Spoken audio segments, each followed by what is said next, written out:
just because somebody called you a bitch doesn't mean you are one. You know, if you're allowing those words to affect you, then you're giving that other person power, right? But those are things that we're not taught. I wasn't taught emotional intelligence in my household.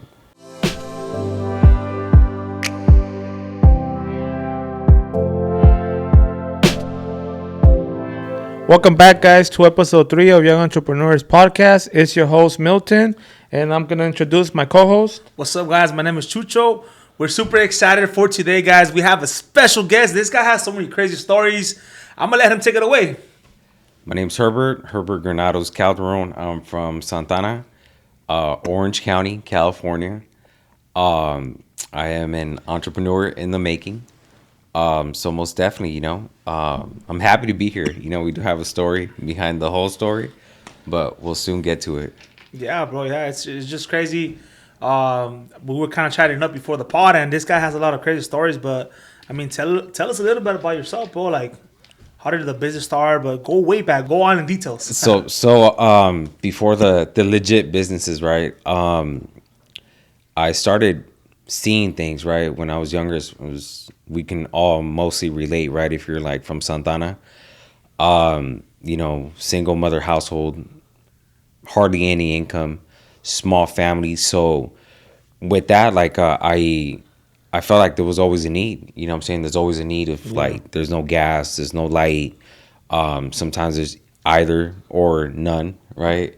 I remember we used to fucking buy candles at Northgate, the little dollar ones, and walk around with them, and because there was no light, there was no night. The neighbors, would send an extension cord, we'll plug it in for like 2-3 days. Sometimes I had to go buy like the little butane cans, to plug in on that like portable stove. The portable stove. Yeah, just soups. Like, it was just, I'm a WIC baby, got WIC, welfare, all of that. So Wow. Yeah, so you grew up on that, and it's like you don't have the possibility, or you can't see that there's like a better life, right? And I mean like a better life of like more like better things, right? And I say that like because the nurturing was good, as far as like the love at home was good. Just that there was always that necessity, So when you're developing, like, at least for me, like, I started going to junior high and I started noticing a lot of different things. Yeah.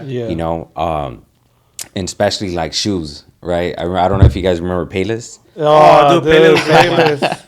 So I used to have was rocking right there. So I used to have Payless shoes, fucking clothes from Fallas Paredes. Like, I don't knock it. Dude, Fallas Paredes, bro. So I don't knock it, because that's what my mom could give me, you know what I'm saying? So I'm appreciative of it. It's just that when you step into like the junior highs, like, you have like different people that have Jordans, like, you got like, you started looking at the brands and all that, brands matter now all of a sudden, right? You either have or have not, right? Exactly, that's kind of where a lot of like the low self-esteem started kind of like kicking in, right? And I'll talk more about it like in depth, like did you rock the Fat Farms? Oh yeah, so I had Fat Farms to trip out, right? So I don't know if you ever noticed it, right? But when you used to go to like Fallas Paredes, they would have the fuck ups of the Fat Farms. Oh, the wannabe. Yeah, so now like people wear like the LA and it's backwards, right? Yeah. But back then I used to be able to find it at Fallas Paredes, and then the Fat Farm would be backwards, like the stitching. That's crazy, yeah. You know what I'm talking about? So it'd still be like Fat Farm, but it wouldn't be Fat Farm. Yeah, Yeah. So I remember like rocking those, the South Pole, the Echoes, right? What else was in the G unit? Yeah, the dude. G unit. Every time, like, I would go to Fallas Paredes, my mom would take me, bro. I would be so happy, bro.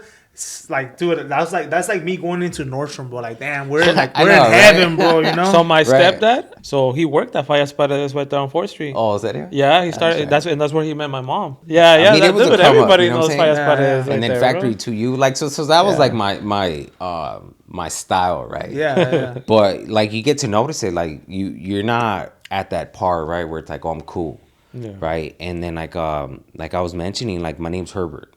Right. So when you're younger, like, kids are kind of cruel, they're kind of mean. Yeah. So I got bullied, what I'm saying? Like, Herbert the pervert, shit like that, right? So when you're younger, when you're younger, you don't know how to take it, what I'm saying? So you get mad and, a lot of things happen, right? So going through that and seeing that, like, it just, I wanted better, know? And I think that's like where the whole fire kind of starts, right? Where it's like, how do I make a better living? And knowing that my mom wasn't working, first of all, like, my sister, like, she was working like full time.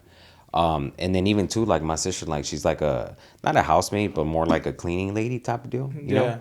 So that was like consistent but inconsistent, right? Depending on whether they wanted their houses clean or not, you know? So kind of stepped into like my sister went into a marriage, right? She stepped into a marriage and brought this dude over, and I've shared it like in other like videos where he was like very toxic and hostile and violent. So wow. that environment, like as far as like my teenage years, were like very like dysfunctional.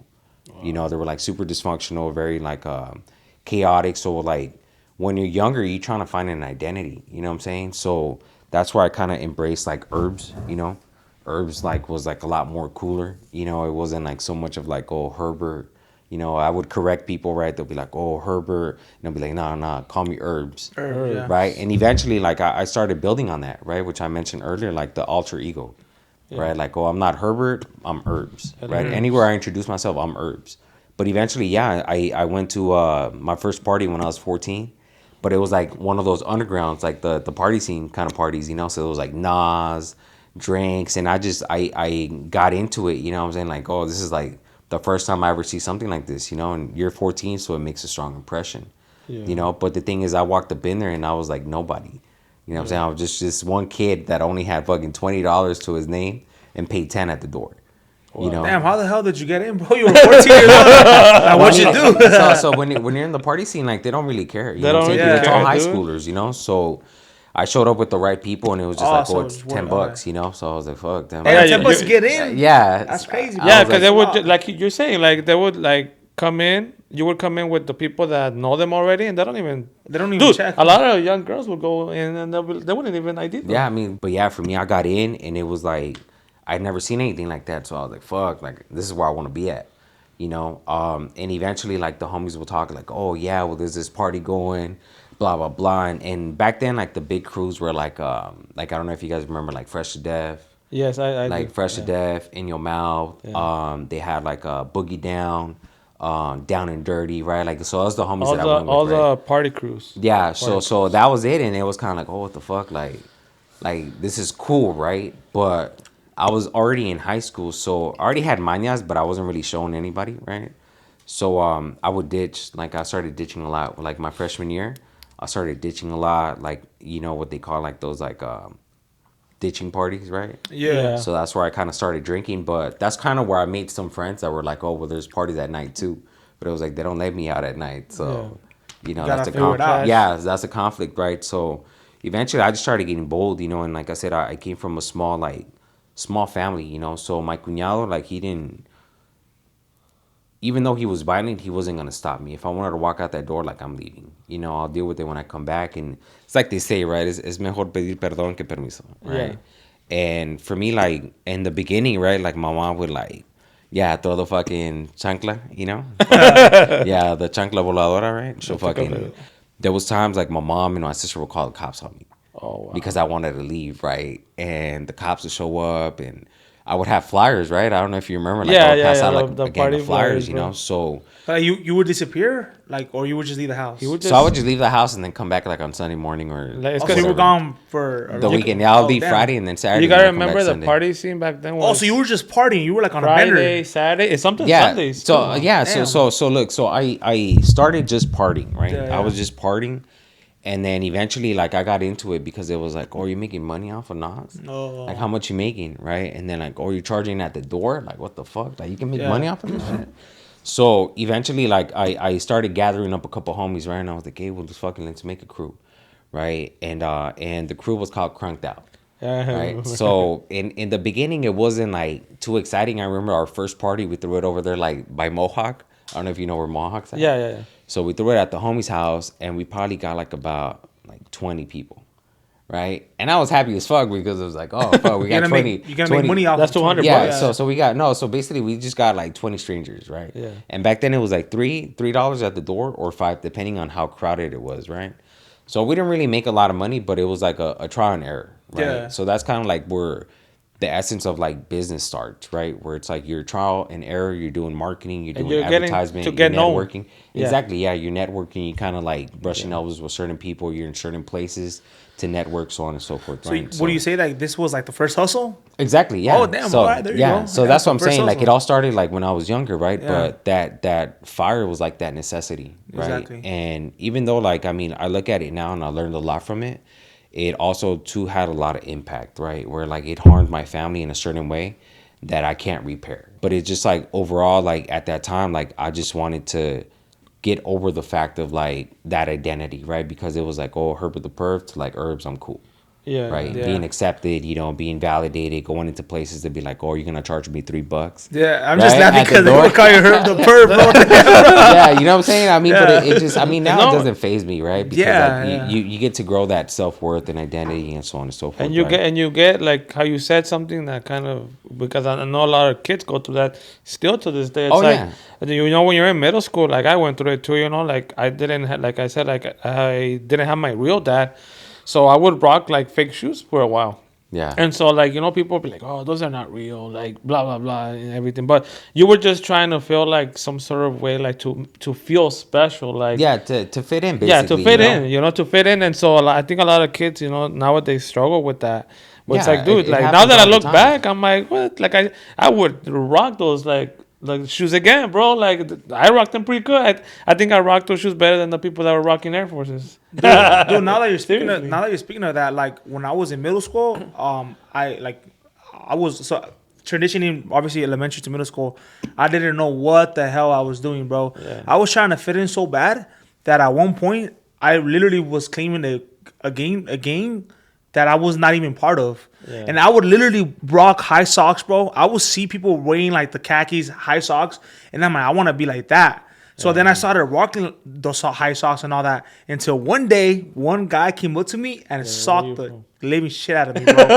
Where you from, dog? Hey, what's up, dog? Cinturón Palicio, whatever. In my head, I'm like, what the fuck am I doing? I'm literally a freaking a seventh grader trying to fit in, bro. Getting jumped at PE, bro. Trying to be something I'm not. Yeah. So it's like when you're in middle school, bro. I feel like it's like you learn how to find yourself, bro. Like Yeah. you're just lost. You're Well, like I think that's you just know, the beginning. In the you know what I'm beginning, saying? Like, exactly. So, yeah. so for me, that was too, right? Like middle school, and then into high school, it was like I embraced this identity, right? Like I'm the party guy. Yeah. Right? Now you're the But yeah. with that party guy, it comes with a lot of like expectations, right? So if I'm at a party and I'm not drinking, I'm not cool. You're not cool. Yeah. If yeah. I'm not smoking, I'm not Not cool. cool, yeah. Right. So I embraced like these habits, right? And that means like I would come home fucked up.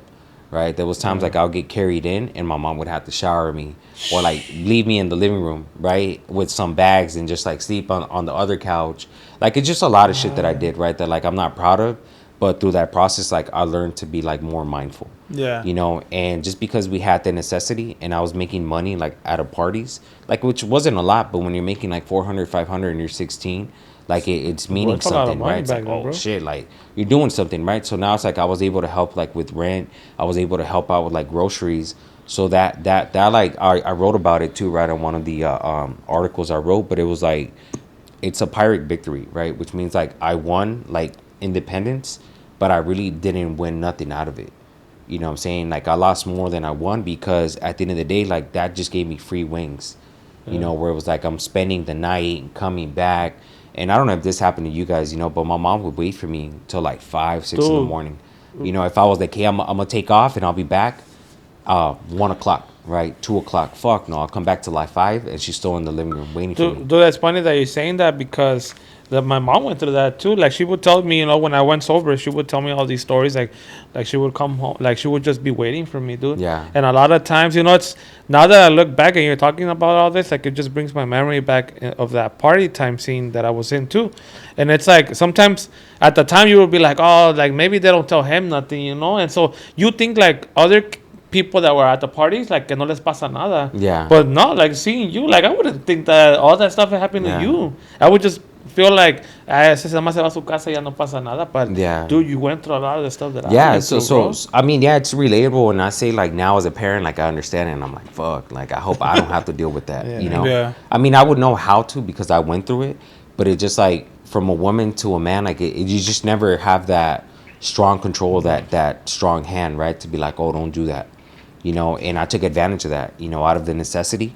But like I said, it developed to a lot of things, and I might as well just dive into it, right? So that was like when I was like 14, 15, 16, 17, and I'm pretty much like running the whole party scene. Like those that know, I ran the party scene for a long time. Hey, you guys You got a know? house too, I remember, right? Yeah, You guys got a we house? so we had houses, we did warehouses, we did like a Yeah, so wedding you halls. guys were like throwing big parties. You Yeah, guys so we're yeah. making money out of it, right? Like it's like the development of like young entrepreneurs without really realizing that that's what we are, So the backside of that, like the backlash, is like the harm that I was causing at home, right? So not just me, but also too, like my cuñado had a lot of like part in it, and I don't expect no more closure from him. I've forgiven him for his shit, and my sister too. But overall, like my mom was like always kind of ill, right? Which is the Yeah. reason why she didn't work, right? And eventually, like once I was like 17, like that's like the highest I was like in the party scene when I was 17, and then my mom passed away when I was 18. So my mom passed away. She had a terminal cancer, colon cancer. So that like in that was like one of the hardest times for me, Yeah. like because I'm stepping out of my house and it's like I'm somebody, right? I come back to the house and I'm like a 24/7 nurse for my mom, Yeah. and I'm talking about cooking, cleaning, like everything, what I'm saying? And that was like the hardest times because it's like it's kind of like you said, right? You compare your friends, Yeah. right? So all my friends have both parents, one parent, and they're well off, right? I'm the guy in the house, taking care of like his parent, and I don't know how to relate to my other friends, because it's like, hey, like my mom's dying, Yeah. right? And I didn't know how to take like empathy at that time. I didn't know how to take compassion. So when I would hear like, oh, I'm sorry, or like I would take it as like, oh, like they're doing this out of pity, right? They're doing certain things that I'm not relating to or I'm not receptive to because I'm hurting, right? And yeah, that was like my safe space, and that safe space, like once she passed away, like I lost a lot of that fire, what I'm saying, of like trying to make money. It kind of like I didn't have a certain direction for it, which is kind of like why I got a little bit heavier, like on drugs, like like I got into some things that like I probably won't speak about like too much. Yeah. But just overall, like I felt like I just had for me, like I was only responsible for me. Yeah. So yeah. So E- losing your like mom, you feel like that just affected you, like you said. that time, like I didn't feel like I was supported, right, in any feel other you, way, bro, yeah. because like I said, she would wait for me, and then we would conversate. Like I had a good relationship with Yeah, her, yeah. just that my household in itself was chaotic, with my sister. Like even nowadays, like I still have like constant arguments with her over like, because she's 20 years older than me. Oh, So wow. she talks to me in more of a parental dynamic more than like a sibling dynamic. She tried you to know? talk like to you like if she was your mom. Exactly. Yeah, and a lot of people would confuse that, right? They'll be like, "Oh, that's your grandma, my mom," right? And I'll be like, "No, that's my mom," and they'll be like, "Oh, what the fuck?" And then they'll be like, "Oh, that's your mom." I'll be like, "No, that's my No, sister." that's my sister. Yeah. Yeah. So so I mean, I get it, right? Like just appearances, right? But overall, like it affected me, right? And even though I try to kickstart like the whole like fire, right? In a sense, like when you're hurting, you're hurting, So now in retrospect, right now that I've been kind of like being able to pinpoint like pivotal points in my life, like I got drunk so fucked up so many times that when I would cry, right, like it's a laughable thing, right? Because when you're a man, you're not supposed to cry. So when you're crying and you're drunk, I'm like, oh, ese güey andaba pedo, like da da da, let it go, it's fine, right? But if I'm sober and I cry, it's like, oh, that was a little bitch, like why is he doing that, right? So even though like my behavior was saying that I was hurting, like nobody really reached out to be like, hey, like, are you good, like, what I'm saying? And even if they did, I wasn't like receptive to it, where I was like, yeah, fool, I'm good, like what the fuck, like why are you asking me that, right? I'll get defensive and like argumentative, where it's like, oh, why are you looking at me like that, right? But that hurt me a lot in the long run, right? Because I kept on drinking, I kept on, like womanizing, like I'll come clean, yeah, I fucking fucked around, I was a player. But eventually that like also too was part of like that hurt. That's where I went into finding that momentary love, right? That attention that my mom would give me, and I try to find it like in different women, right? Which is so fucking like it's detrimental to your personal worth, and also to like the Yeah. relationships that you have, Yeah. because now they're transactional, they're not genuine, Yeah. But yeah, down the line, I do have baby mamas. I won't speak too much of them, So how many baby mamas do we have, bro? How many are we talking about? We got, no, I got 3 baby moms. 3 baby mamas, damn, bro. Yeah. So you're not lying, but you were. Yeah, I mean, You know, I was you pretty were- active. Yeah, you're pretty active. Yeah. Yeah. 3 baby mamas, you know. Yeah, but I mean, I love them. You know what I'm Yeah, saying? yeah. They've been a stronghold. And that's one of the things that I learned in prison, right? Like, they're meant to be the providers, right? Yeah. But when you look at a woman's role, the woman's like the ultimate provider, right? Because they nourish, you know, they cultivate like, you know, self-esteem. They provide like love, you know, they cook, they clean, and they work. Yeah. You know, they make all the time and sacrifices when most men don't do that. You know what I'm saying? In a sense, like we kind of have it easy, right? Where it's like, oh, you work and then you come back home, there's a meal for you. You come, that's a traditional way, right? But for me being in prison for so long, I was gone for 10 years, you know? But I'll get to that, you know? It just, my respects is like to my baby moms. You know, they've been able to like, But what it's not easy, dude. Sorry to interrupt you, but it's not easy because, like you said, it is a lot of work. So, like me, you know, I'm divorced, and so I have my kids. I have days where I keep them completely the whole day, but in those 5 days I have them like Every from day, morning yeah. to night. I take them to 24/7. school. I feed them. So it's not easy, dude. And then Yeah. I still have my business. Like it's a lot of hard work. And Yeah. then like how you said, I like that you said that no, there's a lot of things that people don't know that women go through. Yeah. You know, and it's like you said. Well, you were in prison, unfortunately, but like it's and not I think easy, too, bro. on a form, they're entrepreneurs too because they figure it out. They all You know what I'm do. saying? Yeah, they figure do, it out they and do, bro. they Yeah. provide it all means like it's crazy. That's why I said I got a lot of respect for my baby moms. Yeah. You know? Yeah, bro. Yeah. Shout out to the baby mamas. I don't have any kids myself. Yeah, man. But I got a Frenchie. I got a Frenchie. Nah, but even so, bro, like you guys were talking about about women having a very hard role, bro. Like I said, I don't have any kids, but I mean, my girl, she entrepreneur too. Like works full time. Started doing the coffee business. She comes home from work, you know, 8-9 hour shifts. You know, like starts cooking. Obviously with no kids, but like for me, it's like I grew up like, with 3 sisters, older sisters, bro. Yeah. And like for me, like my role was like, all right, you gotta help out in the house, so I will clean, blah blah blah.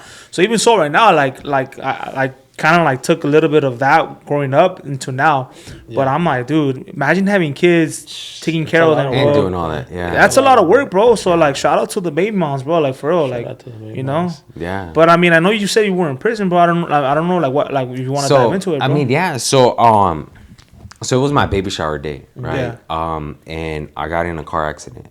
You know, I ran on a red light and I killed an 18-year-old. You know. Wow. And then from there, I went to county jail, so on and so forth, and I got sentenced 15 to life. Wow. Right. Damn, So bro. I'm a lifer in the prison system, and I have a murder charge. Yeah. And for me, being able to be out here is like a huge blessing. Yeah. You know, and I'm one of the youngest lifers in California to be out, which is why like I'm taking advantage of this opportunity because there is no second chance for me. No. You know, but my journey in prison, like, it helped me develop like not only that entrepreneurship mindset, but also to it re-sparked like a lot of that fire that I had lost like when my mom passed away. You know, because you look at things and you don't hold them to heart. You know what I'm saying? Just because that trauma of like holding something to heart and then losing it, it's like a form of like abandonment. You know, that you take that in and you want to protect yourself. You know, you want to have like that callous of like, you know what, like if it hurts me, it's not gonna hurt me as bad. You know, I don't know if you ever had a breakup or, you know, somebody that Yeah. you love and you break up with them and you're like, fuck, that shit hurts, right? Like losing a parent is like a breakup times 1,000. You know, like that shit hurts like for life. Even today, like You still when feel it's it. like, yeah, when it's like anniversaries, like her birthday, Christmas, New Year's, you know, so on and so forth, like little memories, right? Like Mother's Day, like I get in my feels and it's healthy, right? It's part of like accepting things, right? Because it's like they're no longer there, but in my heart they're special. Like you lost your Yeah, dad. bro. Yeah, I So you could understand him. relate to you, You bro. can relate to yeah, I him. could He relate to lost you, his bro. dad. It's hard, bro. The loss of a parent is hard, bro. You know, Yeah, so most definitely. it's like you were mentioning earlier, like how it took a toll, like when you were 18 and you would come home to your mom, but she's no longer there. You know, so Yeah. I could relate to you with that, bro. So the loss of a parent is hard, bro. You know, how are you gonna react to it? I call myself doing like partying and doing dumb stuff. without even realizing that that was a cause, you know. Yeah, were well, trying to that's feel that's how I void. was, right? That was Yeah. my outlet, right? The partying, the drinking, the women, the money, like that was my outlet of like coping with the pain, Yeah. right? Exactly. Yeah. And then once I got sentenced, like being sentenced to life is like one of the most like That's yeah. most hurtful like experiences. Like top three is like my marriage, right? Well, I'm putting my mother first, the sentence, and then my marriage, right? Breaking apart and being abandoned in the sense of like, I don't want to be with you and you got to write this shit on your own, right? Like, that's like the most difficult things to accept because it's like you get sentenced to life and the partner that you chose is walking out on you, right? When it's like, this is a marriage, Yeah. right? This is like through thick and thin, right? But it's not always like that, you know. So those three moments or those events in my life were like very pivotal and excruciating. Like they were just painful, you know. So I had to like really like accept myself for me, right? Embrace that solitude, and not just that, but also be in an environment that's like hostile, Yeah. right? Where there's certain rules that you're like having to live by. Yeah. And then with a life sentence like that, that environment is no longer temporary, it's permanent. It's your home. Damn, bro. You know what I'm saying? So it's like you do or die for that environment. Well, I could imagine, like, for example, you were in that party scene, you were into all that stuff, and then out of nowhere, this happens. You know, you killed somebody, and then all of a sudden, like you said, now I'm awake and I'm in a cell. You know, like realizing that I'm gonna be here forever, and like Yeah, I well, I can't get mean, out. Yeah, You know? so the process was like I got charged and then I got charged with murder like within 72 hours. You know, so a murder charge is no joke. Oh, You know what I'm saying? shit. They for me, I was already on a probation violation, so they revoked my bail. You know, and then my bail went up to like a mil something. You know, so it's like where the fuck am I gonna get a mil something No, from? yeah. You know, but just overall, like looking at the experience, like it helped me develop a lot of character. Yeah. You know, a lot of strategical like planning, right? A lot of like being able to be determined and to discern like the bullshit.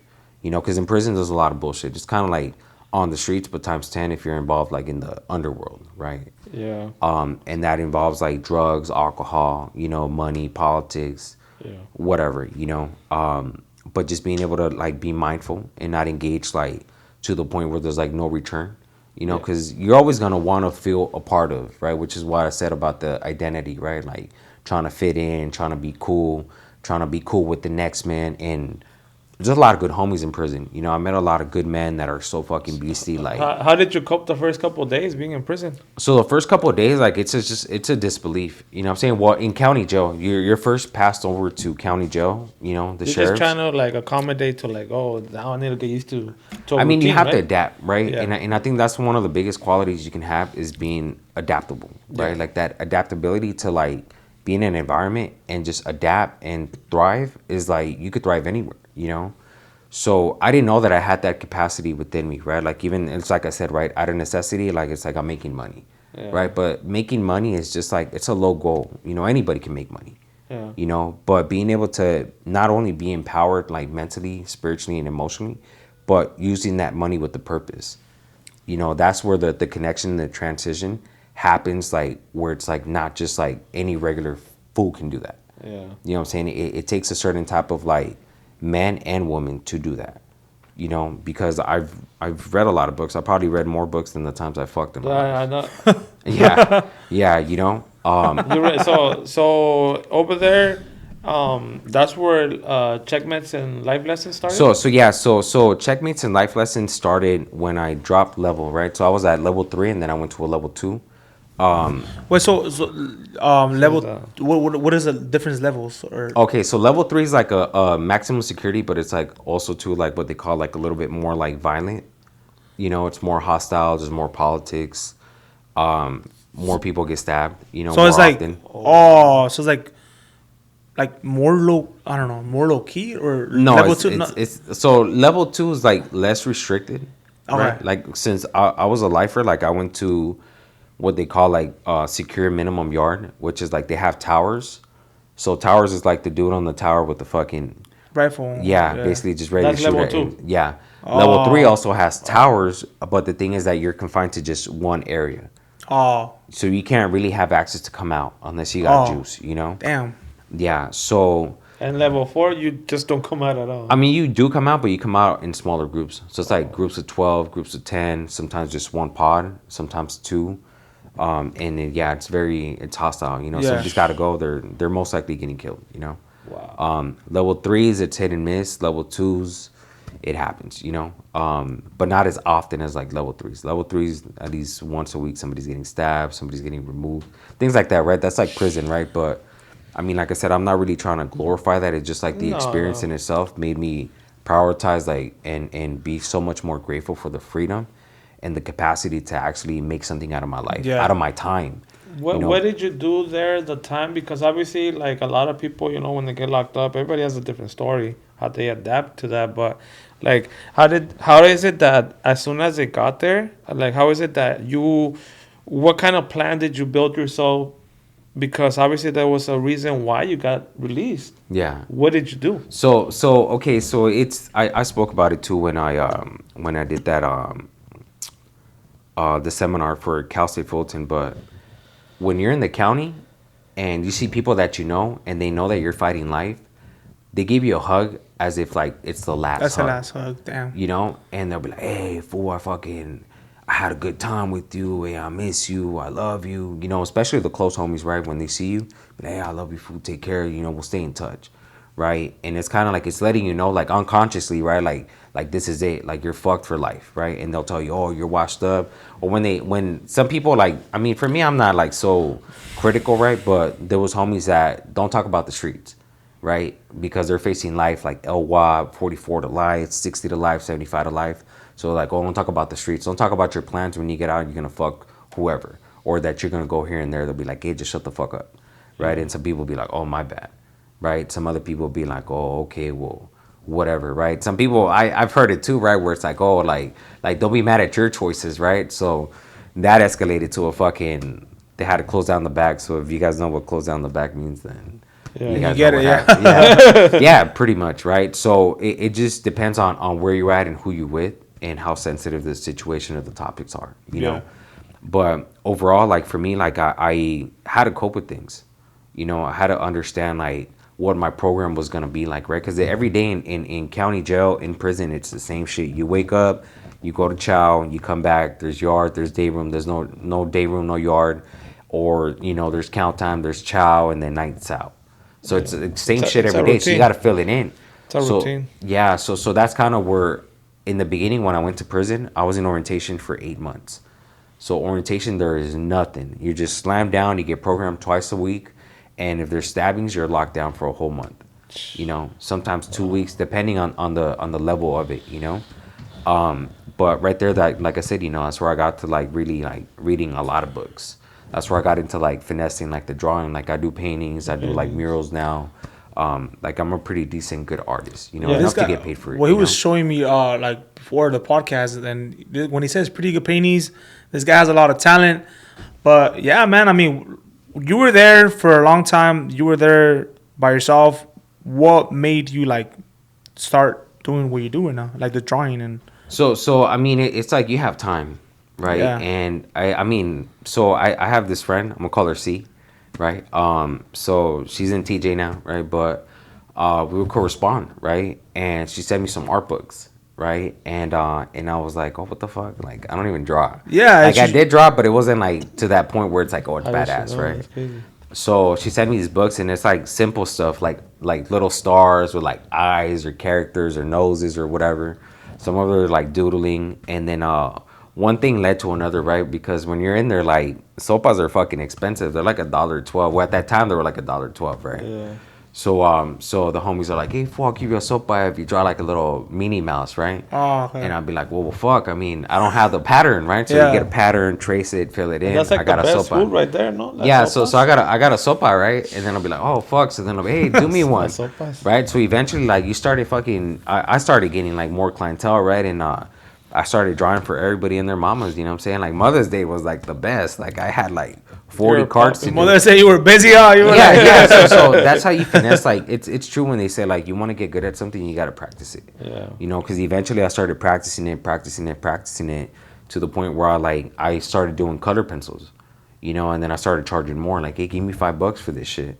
and then eventually when I got to prison, that's what I'm saying about the programming, right? Like the homies would tell you, right? Like, oh, like what's your program like, right? And when I got to the first spot, they were like, okay, well we're gonna run your program because you're running our program, right? And it was like, oh, what the fuck, like, cool, right? I had to adapt, right? That's just survival skills, right? Yeah. But at the end of the day, like eventually I got put into classes, which is like the substance abuse classes. I got put into like CBIs, right, which is like cognitive behavioral classes, things of that nature. And at first, I didn't really take them serious, you know, because it was like I'm doing life. Like, why the fuck do I want this, right? But eventually, down the line, like taking more classes, then I started getting into like college classes, doing correspondence with Coastline out here in Orange County. Yeah. I started doing different things, right, that were like beneficial to me as far as like the development, right? And I started picking like business classes, you know. So I was already doing marketing with the whole parting. I was doing advertising with the whole parting. I was already like managing like finances, charging at the door, you know, paying DJs out, you know, getting NOS You tanks. knew the part of the distribution business. Overall, like those are things that when you apply them in the right structure, you can benefit a lot, you know. But just the thing that I was doing it so unconsciously that I didn't know where I was going with it. I didn't have a proper direction, you know. But the time in prison, like I was able to read like all these books, you know, I was able to apply certain things like immediately, right? Like in that environment, which meant like controlling like the artwork, right?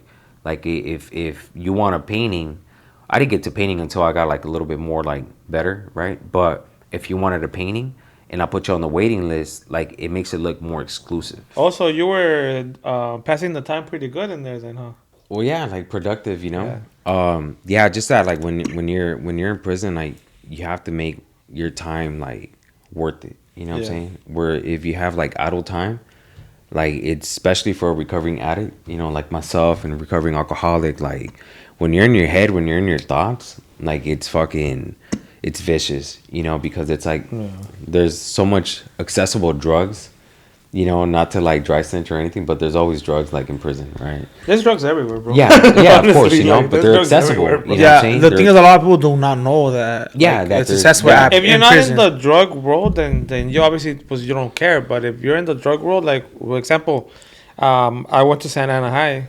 I got kicked out of there because I got caught selling weed. And so when they found out I had moved over there by lying, they sent me to Century.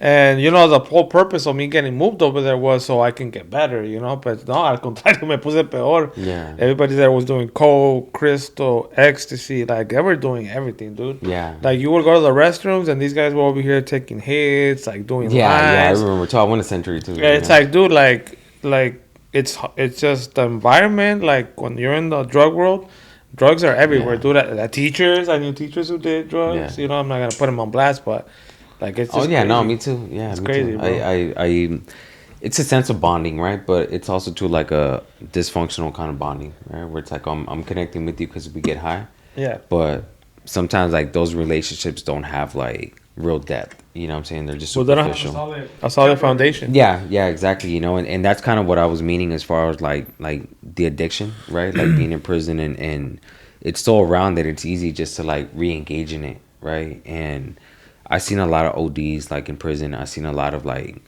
people die, you know, Because of the It's like- drugs. not Or just everything drugs, like in yeah, general? just in general Yeah. of everything that happens, right? And it makes you value like your life, right? Like what it is that you can make out of your life. Yeah. You know, while you're in prison, because like the first 6 years, I didn't even have no hope as far as like there was like no real date for me to go home. You know, because I was a lifer, so in the prison system, like even though you're working on yourself, you know, you're like developing like certain skills, you know, you get to work and you're brushing elbows with certain people, you know, I'm painting, but it's like out here in the real world, you're going to be a starving artist, right? Like they don't see it as like anything like you could build off of, right? They want you to learn like vocational skills. I know how to do masonry pretty good too. Oh, what? Yeah, I took a class. Well, it was pretty good, you know. I They were de mis jales, like, yeah, I got creative. You know, I mean, I could do Yeah. like labor work. You know what I'm Yeah. saying? But when I was like at the level 3, like they don't really have like certain classes because not everybody in that level is willing to take those classes. You know what I'm saying? There's a handful, but most of the ones that are full, you really can't get into until like 6 more months or 8 months. And there's like a priority list. It's kind of like funky, right, to get into. Yeah. But luckily for me, I got transferred. So I got transferred to another prison. I was at Soledad. Soledad was hella cool. You know, I mean, it does have its dark side. You know, because that's where Money Suede was killed. Like I was. Oh wow. Yeah, so I was in B building, well B wing, it's called B wing, and he was in C wing. So it's like the dorm next to it. Well, it's not even a dorm, it's all cell living, but the building next to it, you know. I remember that day like no other, you know, but there's always like moments, right, like those that I mean, at least for me, right, in my personal life, like it's brought me a lot of value. Yeah. You know what I'm saying? Because it's like there's no tomorrow that is promised. Yeah. You know, and no matter where you're at, like you have to make the best of life. For sure, bro. Definitely. Yeah, I totally agree with that, bro. Yeah. Yeah, and it's a trip, right? Because there's always this song that reminds me of them, and it's like the one that says like all my life they've been trying to knock me down, Yeah. right? Yeah. Oh, So yeah, so for me, like it hits me, right? Because it's like a lot of things in my life have like been hard, right? They've been like very like tumultuous to the point where it's like I want to give up, but deep down I don't give up. yeah. You know, so pushing through it has like developed like a strong character that's like pretty much like unbreakable. You know, like I've been broken, shattered, and out of those little pieces remolded myself into like a Well, fucking beast. In a you know? in a sort of sense, like we talked about this on our first podcast, which is like there's certain things that happen in your life where like I didn't understand that, but like there's a point where like you understand when you're working, like me, like there's people that were meant to be workers, and it sucks, but there is. Yeah. And then there's people that are meant to be bosses, right? How do you determine that? Like right away, you don't know if you're gonna be a boss, you know. But in life, like I feel like things have happened to you, things that have happened to me, things that have happened to him.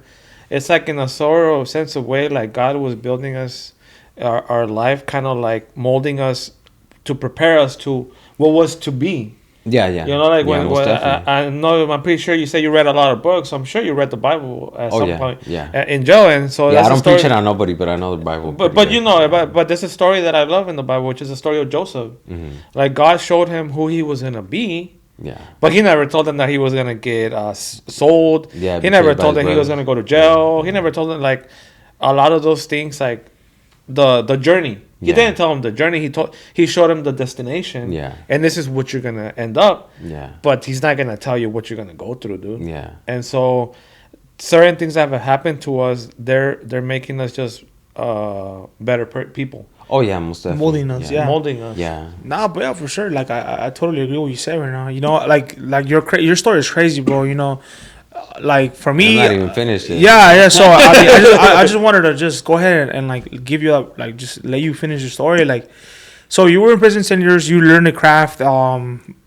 Like being in there, bro. Like you mentioned something that you mentioned kind of caught my eye when someone gets stabbed or someone gets killed. Like do you guys like know what actually happened, or I mean, how does that work, bro? So in prison you learn like behavioral cues, right? Yeah. Which is like body language, massive, you know, behavioral cues, right? So if you see like certain sections Yeah. of, because the yards are divided, right? Yeah. There's like certain sections that belong to the blacks, the homies, like the whites, so on and so forth, right? Yeah.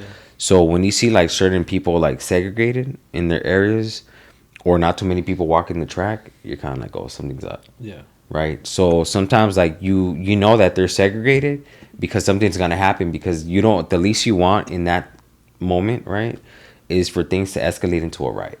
Right, so it's like you learn to read the room in a sense, right, the huge room, because it's a yard, but it's like, okay, like I know what's gonna happen, right?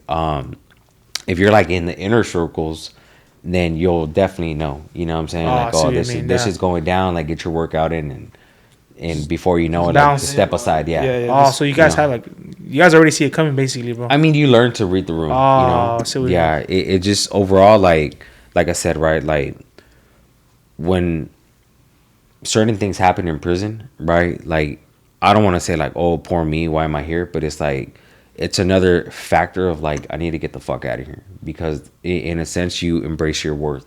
Like, I'm worth much more than just this to end my life like this. Yeah. You know, and I'm not saying it like callousness or disregarding, the life I took, which is why the major reason for my change, because I'm just not just doing it for myself, but I'm also doing it for him, Yeah. because I know he was full of life. There was a capacity behind that, and I took that. So I have longer term plans, which is hopefully one day open like a institution, Wow. that involves like sports, education, grants, and so on and so That's forth. cool, man. But that's also too, like I said, for him. So what led to your? I know you've told us a couple of things that happened inside jail and everything, but what is it that caught the attention for them to be like, hey, you know what, we'll give you a chance. So that's where I was headed, right? So you start finding, in a sense, like purpose, right? Like I need to get out of here, right? So where I landed in Soledad, there was already a lot of OGs, and I'm talking about like different races, that been down 30 years, 40 years, somewhere down 50 years, Damn. Yeah, like a lot of men that been down all their lives, what I'm saying, in prison.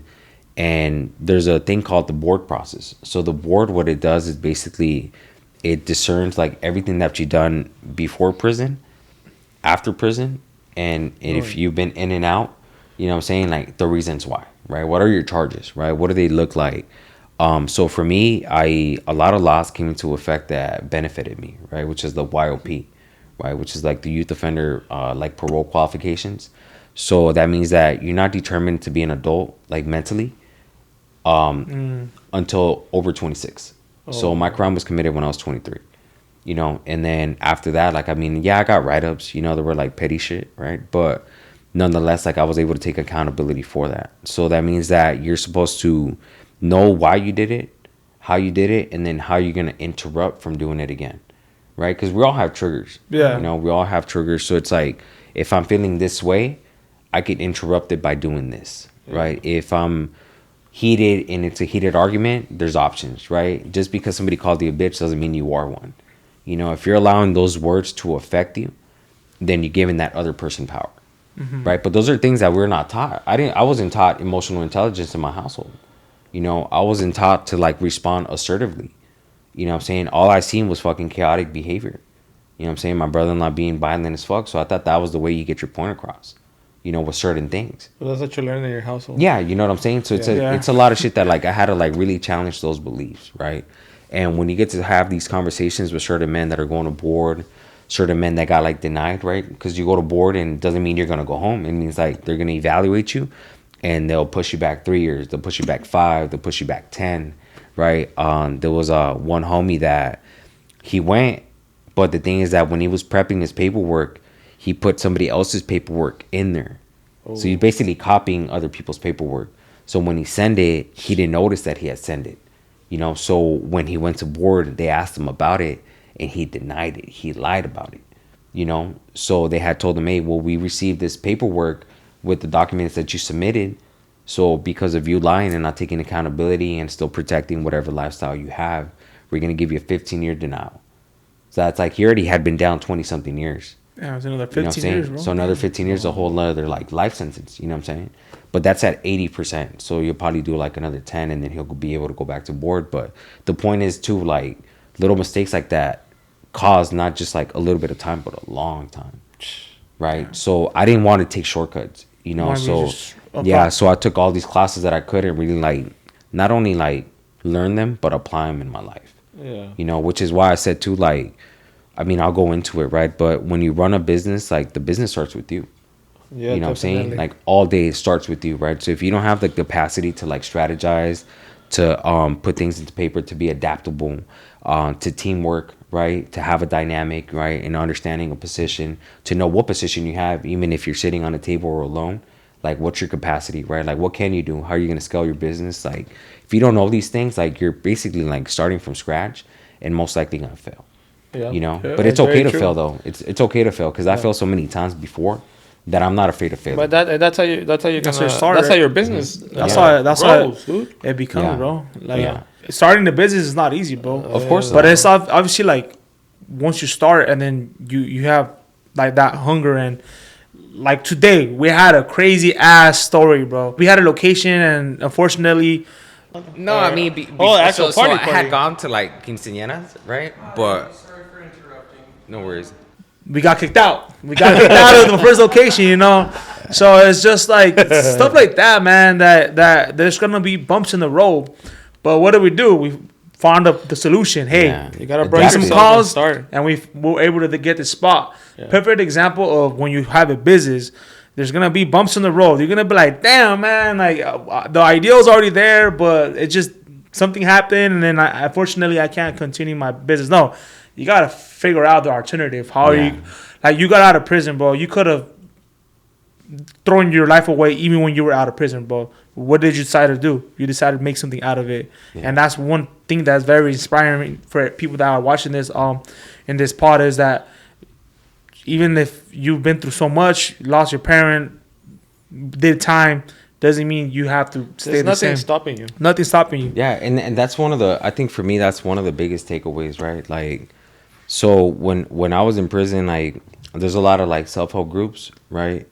But a lot of these self-help groups, they either ran by inmates or certain entities, you know, and the certain entities, like they're like nonprofits and they get like grants. They get like a lot of grants, Yeah. you know, and I'm not aiming it for the grant, but I'm aiming it for like the impact, which is why I created like the checkmates and life lessons. Yeah. So for me, that's like my personal roadmap of like value system, strategizing, because the way that the program is ran, it's correlating life and chess, you know, because in life, every decision is critical. And in the game of chess as well, you know what I'm Yeah. saying? Like it's a selective area. You have certain pieces, they all have value systems. And what you make out of it is whether you get the checkmate or not. Yeah. Right. And you're responsible for your own actions. Every move you piece, like well, every piece you move is basically your own decision. You know, which is why like my choice is my power. Like, and that's very like profound because like my choice is my power. Like the choices that I make is my power. I'm choosing to make these choices. You know, so by me saying like I'm choosing to, it's like I'm taking ownership. Yeah. You know, so it's the same thing as like I'm starting a business, right? I'm starting to do this, right? Like it's me taking initiative and moving forward. You know, so the overall concept of like the class is like the power of decision. You know, it starts with like value systems, which is like identifying like all the chess pieces have attached value to it. It could be a thing, it could be a person, it could be a place. Have a value. Yeah, something of value, you know. And then you also have like the opponent, which is yourself, right? Which is like the vices, like the things that you've heard of, like, hey, you're drinking too much, right? Like, you know, the problem is, oh, I'm drinking, but yeah, you're doing nothing about it. Yeah. Right. So it's like these are things that you're recognizing within yourself or that you've heard or that you think about your life that could change. And just identifying a problem is not really solving it. No. You know, so that's what the class like is all about. Just the development of like better character, better decision making, consequential thinking, critical thinking, value systems, dynamics, team setting, which is all perfect for business. Yeah. You know, it's not like really like implied, you know, or directly said like, hey, like this is going to help you for business, but it's going to help you develop to become a strong asset for your business. Yeah. Especially if you're running one as an entrepreneur. You know, I don't try to sell it like that to as far as like the inmates in prison, because it's like, so what are we going to do in here? Yeah. So Right? what are we gonna do with that information? Yeah, so it's just more of a cognitive realignment kind of class that puts you in that position that when you do get out or when you go to board, you are able to pinpoint certain things that mattered then, that don't matter now. And also too, as far as like what you do with your life, that every move or every decision that you make is intentful and with purpose. You know, which is why I'm out here, right? Like I said, I got granted the opportunity to be released, and even that was a headache, you know, like a big roller coaster because I was a lifer. You have to wait 150 days for Gavin Newsom to approve it. Oh, wow. So on the 142nd day, I got what's called a embank.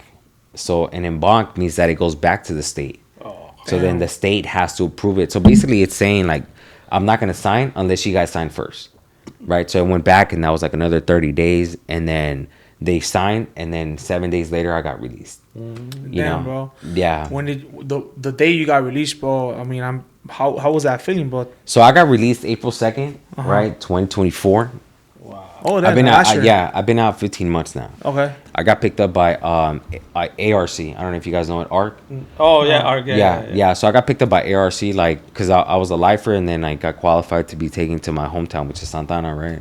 So my crime was committed in Santana, and then I got put in a transitional home in Santana, which is like a sober living, right? So like the whole drive back, right, was like almost 7 hours, and I got a crazy driver, right? His name was Mike. He was cool as fuck, right? But my first meal was at Denny's, right? So I hadn't had like Denny's, like a skillet, with like the Chipotle one that they Yeah. had. They don't have it now, but Hey, at shout that out to time, they- Denny's, dude. Denny's is bomb, bro. I go to Denny's all the time. So they had it, right? And for me, like I savored the fuck out of that meal because it had been so long, so long that I had a meal like that, and those are like little pivotal times that like I'm so grateful for. You know what I'm saying? I'm grateful every day for things, but I'm saying just like that first meal that's like out of prison is like the Ooh, best. That's like everything. You know what I'm saying? And then like getting to like a transitional home, like even though it's like it's in the hood, right? It's on Townsend. Sí, pero right? pues ya no estás allá adentro. Yeah, I'm not in a cell, right? So that's Yeah. what I'm saying, right? Like grateful for like the little things, right? It's a bed, like it's a bigger bed than a little rut that you roll up, right? Hey, aunque me hubieran dicho, no, pues te vamos a dejar ahí, pero vas a estar ahí durmiendo en la calle. Hey, dude, I'm Yeah, good, bro. I mean, it Hey, just- I'll work it out, bro. I mean, you know what I it's mean? it's Like, a big, it's I'll a work huge it out. step, I right? don't It's care. it's a big difference, right? Yeah. So Yeah. when I got there, like access to the fridge, right? In prison, you don't have no fridges, cold drinks, cold milk, right? Being able to walk around, right? Even for my first 9 months, I took the bus. I mean, shout out to whoever said hi fucking when I was on the bus, but yeah, I took the bus up and down all the time. I was so fucking roasted like on the sun because it was like summertime, right? So it was Yeah. like May, April, July, all those months, and it was hot.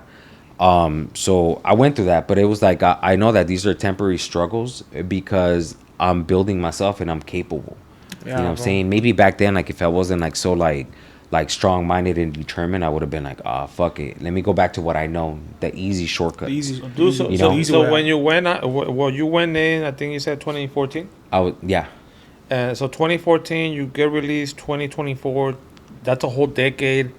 Dude, like, I'm sure, like, in your head's like, dude, everything has just changed. you Oh know? yeah, things have changed. I mean, People it- talk different. People dress Yeah. different. There's new Yeah. slang words like Yeah. Riz. Have you heard of Riz? I mean, I'm catching up to it. Okay, there you go. Or Yeah. fire, it's Yeah. lit. Yeah, all words those we are, didn't hear back yeah, then. no, hell no.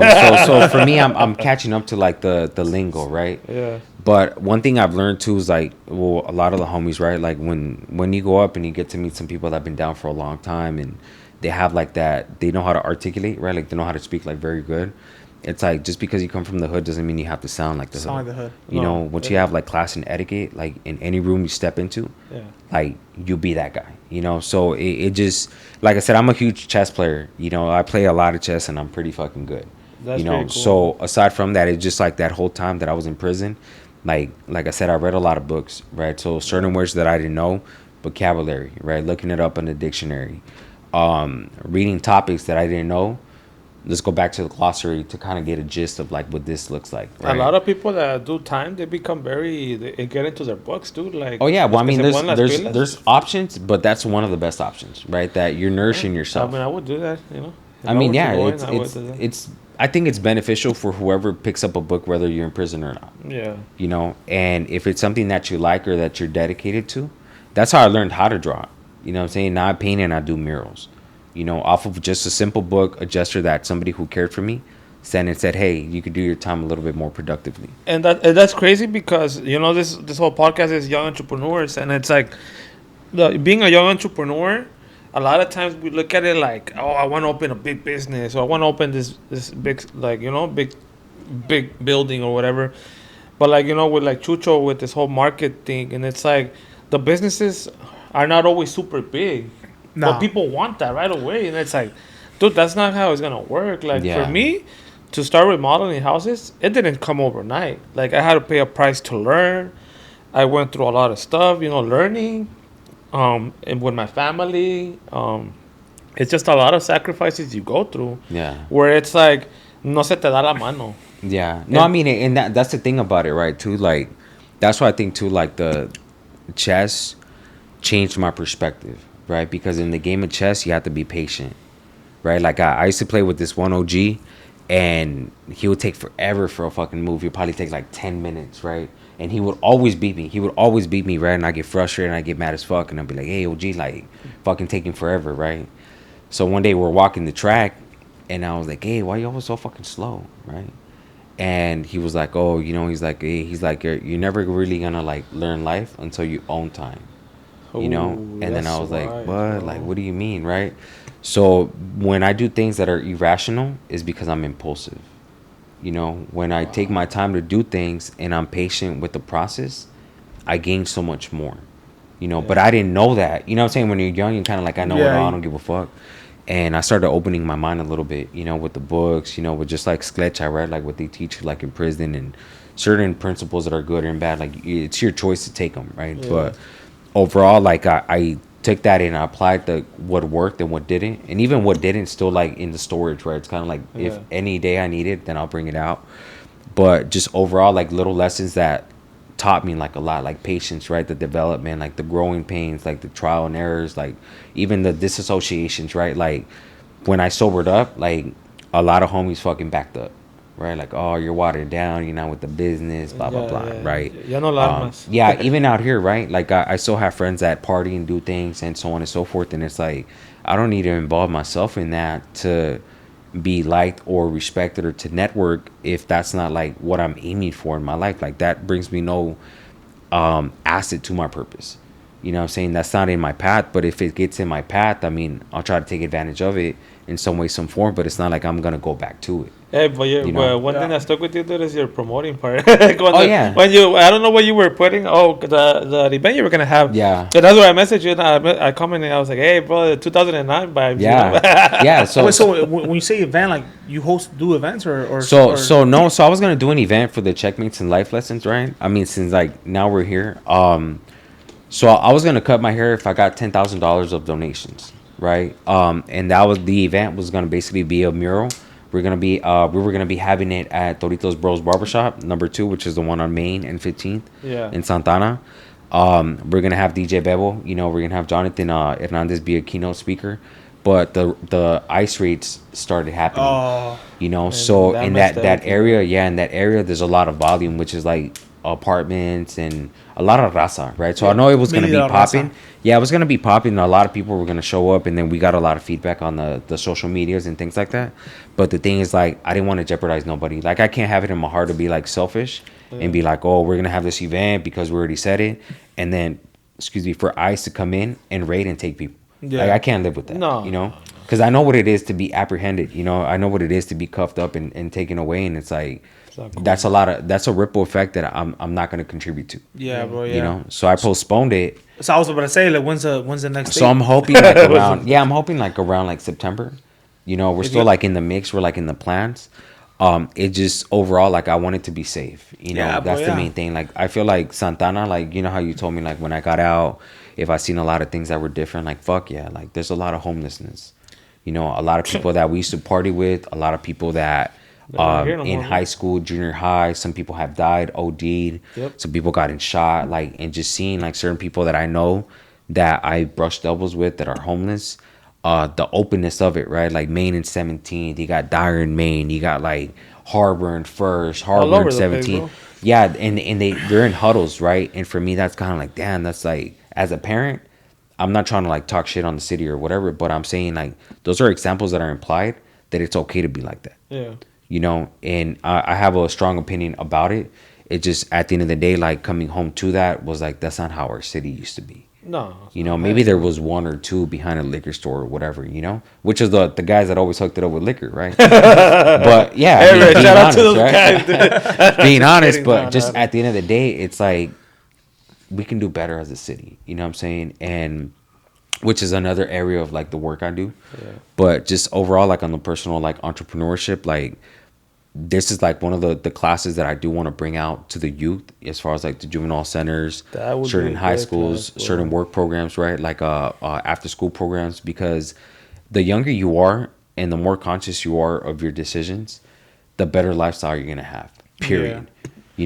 But when we come from like an immigrant like background, like me, I come from an immigrant background, so we're not taught credit. You know what I'm saying? We're not taught like what it is to have a bank account.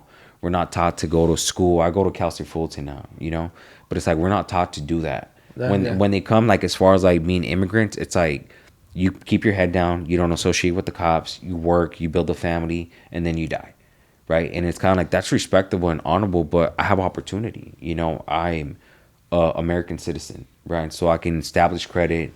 I can leave a legacy for my children without having to deal with like certain paperwork, so on and so forth. But these are things that you don't know, you know, because you're not exposed to it, you know. So there's a lot of other things. Like I said, you know, I want to definitely like in the next 10 years, like have that institution for the youth where it develops them to be like not only entrepreneurs, but also to have opportunity. Well, that's And then right now, I was gonna say right now, like how can we find that? Go to checkmatesandlifelessons.com. It'll give you guys like a full gist of like what the class is. We do have upcoming videos like as far as like on YouTube, which is like the lessons, the classes. It's a 17-week program. 13 weeks is all cognitive. The last 4 weeks is like chess tournaments with the participants. So it's pretty dope. You know what I'm saying? Yeah. It just, you know, definitely check it out. Give us some a cool, feedback. healthy thing to do, bro. I mean, yeah, most definitely. It's my part of like contributing to the community in a positive way. Yeah. Because I've done a lot of fucked up shit to the community. You know. Yeah. Well, good thing is that, like you said, you're doing something positive out of it. Yeah. But I know that when you were in prison, you said you met someone that's pretty famous out there, bro. I don't know. You want to talk a little bit about that? Yeah. I mean, I mean, he knows what's up. So I was at Wasco. I was in building 1, and this is where Mr. Franklin was at, right? Most of you guys know him by Lefty Gunplay. Yeah, he's a cool homie. I mean, I'm not gonna really brush over a lot, but I'm proud of like his development. Yeah. Right, because he talked about like getting out, making music, and this is what I'm saying, right? When you're the underdog, a lot of people tend to doubt you. Right, a lot of people tend to be like, "Oh, that's kind of far-fetched," right? But the thing is that they haven't lived that dream themselves. You know, because when you're like in a position or you're like thriving or you're seeing success in your life, like you're not going to shame the next man for wanting something out of his life. Yeah. You know, and that's what I said about like prison, that it's like hostile and a little bit like more of like when you work on yourself, like some people condone it, but some people don't like it, you know. And I feel for him, like all that pressure that came around when he got out, he was like, I got to do it. Yeah. And that's the power of prison. You know, when you're like determined to like, I'm gonna get out and do something out of my life, like you become, you know. So that's why I said like with him, like I'm super proud of him. Like I hope he knows. Yeah. Lefty Gunplay, right? Yeah, Lefty Gunplay, yes. Well, it's 'cause this guy knew Lefty Gunplay, guy. So before he was famous. Before he was famous. So if you watching this, bro, you know, come holler. to the pod, bro. You know. Hey, he came to Santa Ana in the raids, bro. So Yeah. Oh, he did. shout out Yeah, I to- saw that. shout Shout out out to to him, Lefty bro. Gunplay, bro. Lifting up the raza, bro. You know, Yeah, helping most out definitely. wherever it can. I just think overall, like on the outside, you know, looking in, like I just think the better direction with the platform that he has. You know what I'm saying? Because I know my son's 16 and he listens to him. Yeah. Right? Hey, your son's 16? Yeah, my Oh, son, I have a damn, bro. 16-year-old. Yeah. So he be listening to like Lefty Gunplay. And some lyrics I'm kind of like, some lyrics I'm like, oh, that's dope. Right. Yeah. But I'm just saying, as far as like the direction, the intent, like with the music, and also to like the impact that's being created like throughout the youth, the social medias. And I mean, I get it, right? Sometimes it's like for the clout, you know. But at the end of the day, like if you're aware of like the platform that you have, right, using that proper influence in a way that's like not only going to guarantee the next 10 years of your career, but also to like making an impact and creating other leaders around you. Like I think he's in that position to do that, you know. And coming from the background that I come from and that he comes from, like, why not, right? We're that other side of the town that people don't know of, you know. And when we're in the position that other people are like looking up to us, like we can definitely change that narrative. Yeah. You know. One thing that he said is when he got out, like I'm sure you too, in some sort of way, prison becomes like your family. In some way, right? Like yeah, I mean, there's like I said, way. like I said, there's a lot of good homies that I met that might never get out. Yeah, you know, and they made some fucked up decisions, right? But through those lessons, they become lessons for me. And so what you would feel like, I know maybe that's how I would take it. It's like whatever I do, and I have the chance to actually do it, then I'm gonna get out. I'm not only gonna do it for me, but I'll do it for them too. Oh yeah, and that's me. Me being the one of the youngest lifers in California. Like I'm not just doing it for myself. you know, that's selfish for me to say like, oh, I'm doing it for myself, you know, because I'm doing it for my children, I'm doing it for my family, and I'm doing it for the homies that will never come home, you know, That's because strong, yeah, bro. because that because of them, the ones that have worked on themselves, that have grown caliber, you know, that have been molded, you know what I'm saying, through fucking fire and ice, like because of them, I learned the values that I have, Yeah. you know, and I'm also opening and blazing that trail for those that come after me, because I'm only 34. So I got found suitable at 32. I paroled at 33 and I'm 34 now. Wow. You know, so anybody who's in their 30s, early 30s, and is going to ward, by me being successful, that gives them an opportunity You're to opening also get a doors. chance. Yeah, Yeah, opening bro. doors. You know, I mean, it's a lot of pressure at the end of the day, but like I said, I stay connected with the prisons because of the program that I have. You know, and it's a little roadmap. You know, it's a little roadmap. If you take it serious and you apply it, you start changing your perspective. Yeah, man. I mean, I feel like that program that you have, bro. I mean, it's helped you out, bro, and now you have the opportunity to share it with others who Yeah. might be in your situation. In which I wanted to say, like, what would you say to someone that could be in prison or someone that just got out of prison? Some advice you may want to give to them. So, I mean, for me, I think prison is a mindset. You know, it's like I shared in some of the seminars that I've done. Right? It's like I was in prison before I went to prison. Like mentally, I was locked into some things that I was unwilling to do, right, or to share, or to liberate myself from, right. So when you're going through like a struggle, like it's not the end of it. You know, it's just having like the strength, right, to be able to be ripped apart and then remolded, right. And I say that in a sense of like trusting the process. You know, a lot of people tend to jump, like, you know, cut corners, don't really want to deal with things. You know, they shove like certain things under the rug, not face the truth, right? They hold on to lies and keep lying and lying and lying, and they kind of deviate from the truth, you know, things like that. So I get it. You know, we all go through it. I've done it. You know, I've lied to partners. I've lied to myself. I've lied to certain things, you know, but the best like antidote to like going through things and liberating yourself is the truth. You know how they say the truth will set you free. Yeah. Like that's so fucking true. That's a pretty You know, good- because when I started becoming true to myself, true to my values, true to my principles, like it liberated me from prison, but it first liberated from myself. Yeah. Wow. You know, it gave me a lot of power like that I had given away. Yeah. You know, I regained that and more. You know, which is why like I'm so passionate about it. You know, Yeah. that's like where I'm at today with my life. Like that's my end purpose of life. So how did this business? Oh, so we got the chapatito. bro. Oh, I got a long we story. Can't, we for can't that. leave this one now. Yeah, you guys This got it. kind of give Bro, these okay. So I've been looking at these for a long time now. My mouth is like yum yum yum. This is my breakfast right here. You guys got to try. So we got what is it called? Chapatito. Chapatito, bro. Yeah. So you could find them on Yelp, Amazon, Shopify, eBay, guys. So check them out. Yeah, chapatito.com. It actually just went up yesterday, so Oh, guys, this is just launched yesterday, guys. So you guys Yeah. can find Hey, them no there. tiene piquete, ¿eh? Let's go ahead and try one, bro. Like I don't know. yeah, I'm try it. very- You can't buy the reaction, so you gotta Yeah, you gotta bro. pay You know, attention. I've had a lot of. Piquete I ahí. do a lot of markets and I have a lot of candy. So let's. I mean, bro, like this is gonna be at the what flavor? Bro. So those are sour watermelon patch. Sour watermelon patch, bro. First bite. Everyone knows the rules. This kicks, bro. Wow. The fire, It's fire, bro. This is really good, man. That's right. Yeah, so we can find these in Amazon. Yeah, so the Amazon one is still being developed, but I worry, do yeah. have the chapatito.com, and then I have the Yelp and all that. Yeah, so And You're then fire, like bro. somebody Thank hits you you. up on Instagram. You also do deliveries and stuff. yeah, like so I do deliveries. I do the 3 for $25. I'll deliver. If it's too far, I'll ship them. I've been doing a lot of shipping like lately, but I'm trying to keep it just to like small like deliveries in the home. Keep it local. Yeah, You know what I do with the coffee? So a year of the two coffee business, but the first one started a year ago, and I would do deliveries. Still do deliveries. So deliver local. You know, it's a good way to actually get your name out there, bro. To be honest, Yeah. especially like for like your own product. Also like wearing merch. You know, walking around with your merch. With Or the- do yeah. like, but deliveries. This guy is smart. So if you guys need some deliveries, make sure to hit him up on IG, right? I IG? seen Yeah, you. IG. You dropped them off at some liquor stores, and then.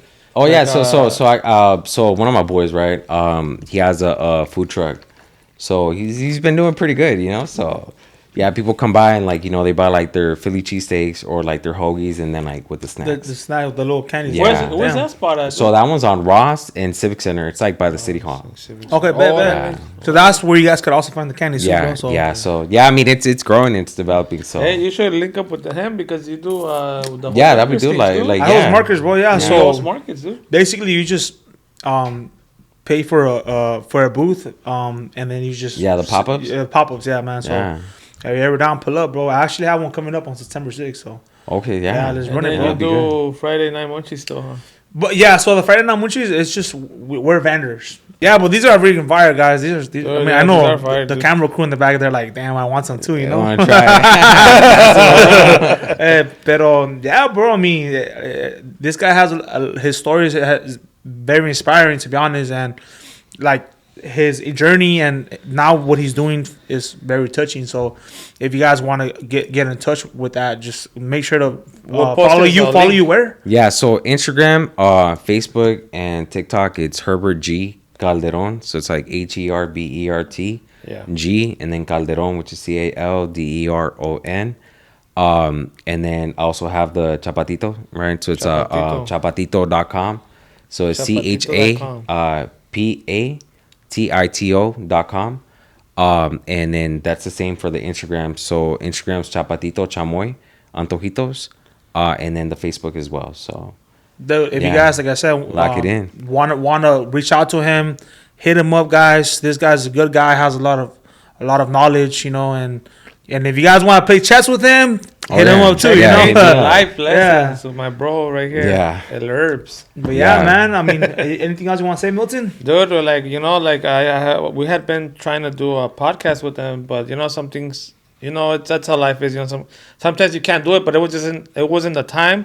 But I'm really happy, dude. Like, I reached out to you, like, tu de volada, like, hey, do it. oh yeah, just let's do it. Yeah. And that's all like that's how it is, dude. Like, that's when you have like the same purpose, like Yeah. what you told me, So I appreciate you coming, dude. Like, Yeah, like I thank told you. you on Instagram, bro. I was like, dude, anybody that knows you, bro, like, dude, you're a legend in Santa Ana, bro. Thank you. And, This guy's now, in Santa Ana OG right here, bro. and Santa Thank you, Ana thank you. OG representative right here, bro. No, and, yeah. and then hopefully we get Jonathan. If he sees this, dude, you need to come out next, bro. Like, Yeah, most definitely. He has a lot of wisdom too, and he's passionate about what he does too. Yeah, Yeah. he does a lot for the community, especially Yeah, right a now lot with of the respect for him, whole too. ice thing, dude. He's been on it, like, no, but yeah, dude, I appreciate you coming by. I hope it's not the last. Like, we'll see. Maybe later on we can link up Yeah, again, yeah, bro. most definitely. No, for sure, man. Like, I'm gonna be a fan, so I'm gonna be watching your journey, bro. And Thank you. And you know what? Like I said, thank you so much for sharing your story with us, bro. Because I know a lot of people don't like to talk about those kind of stuff. For me, I see it like inspirational and honestly, the story needs to be heard, bro. And I'm very thankful for you sharing that with us. Yeah, I'm bro, also today, grateful bro. as well, Yeah. for the opportunity. Like, I think just reaching out and not only like changing the narrative, right? As far as like, because I've dealt with, biased like perspectives where I share about like, oh, I was in prison, and they're like, and then I'll be like, oh, well, I was in there for murder. And they're like, Judgmental. but Yeah. changing that narrative, like not everybody that goes to prison stays with that mindset. Yeah. And there's always room and space for like redemption. And not only that, but like I feel like the people who've been through like the hardest hardships in life are like one of the most kindest. But just because of certain labels, like a lot of people tend to not see that intimate side of them, you Yeah. know. And I think that's where I'm at as far as like my redemption and purpose in life. And I'm grateful that I had the opportunity to share it, because I know there's some people out there that need to hear it. Yep. Yeah. Because at one point in time I needed to hear it. I just didn't have the place or space. Wow. And this is for any young entrepreneur. We've been getting people cutting hair, vendors, construction. Now we have checkmates and life lessons. We have the chamoy business. So any business you want to start, like, don't hesitate. Like, don't think about what if or anything. Like, just like if he can do it, if we can do it, what's stopping you? So thank you guys for everything. Chucho, it's always a pleasure having you around, bro. You Thank want you to for say having me, something bro. to end it? Hey, man, I just want to say one more thing. You guys got to get this chamoy candy, bro. They're fire. But other than Dude, that, they are man, fire, I'll see bro. you guys on the next one. Thank you so much for being here, bro. Thank you, guys. Let's wrap it up, bro. Thank you. Let's go.